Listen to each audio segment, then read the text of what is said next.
Farm News Media presents Farm News 5. Calhoun County's LeRoy Township is defying right to farm and the state's GAAMPs, and Michigan Ag Commodities' Chris Betz has a look at market activity. I'm Janelle Brose, and this is Farm News 5. Farm News 5 is brought to you by Ford. Calhoun County's LeRoy Township is expected to pass a zoning ordinance in which it creates its own generally accepted agricultural management practices. The township says the ordinance is designed to protect public health, safety, and general welfare, while some farmers believe the township is trying to eliminate a threat that isn't really there. Director of the Michigan Department of Agriculture and Rural Development, Jamie Clover Adams, says the Right to Farm Act preempts township actions like the one in LeRoy.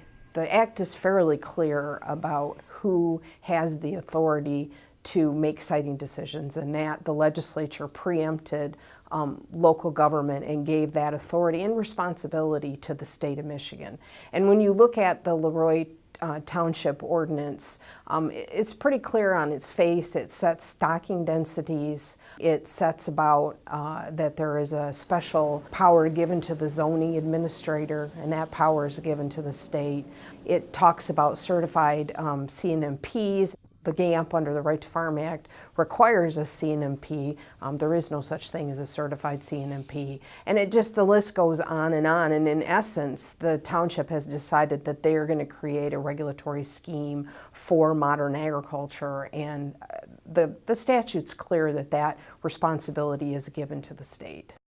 If LeRoy Township passes this ordinance and they try to enforce this ordinance, in my opinion, the farmer would have a very, very, very good chance of challenging this in court under the Michigan Right to Farm Act and winning in court.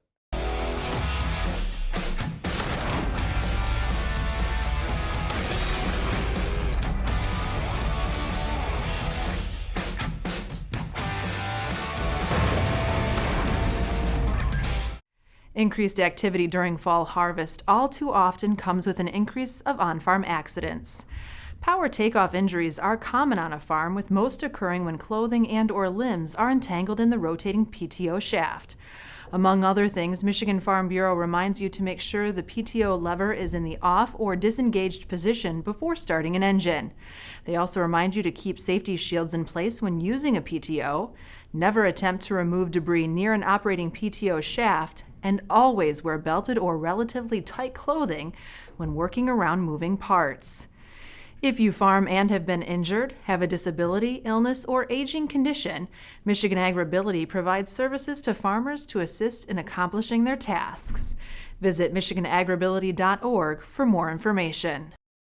The Michigan Soybean Promotion Committee is devoted to investing soybean farmer checkoff dollars to address grower concerns.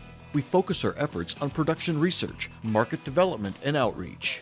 Learn more at michigansoybean.org. The state of Michigan could lose more than $4.5 billion from 2018 to 2022 if the federal government doesn't address the sales tax loophole. The loophole allows some online retailers to avoid collecting the sales tax due during a transaction. While consumers are still liable for paying what's owed, few do, which gives the online stores a strong advantage over brick-and-mortar stores. Which is why the American Farm Bureau Federation is backing 2 federal bills that will allow states to apply the sales tax laws uniformly and thus protect the state's small businesses and communities. With a look at the latest market activity, here is Michigan Ag Commodities' Chris Betz. Thanks, Janelle.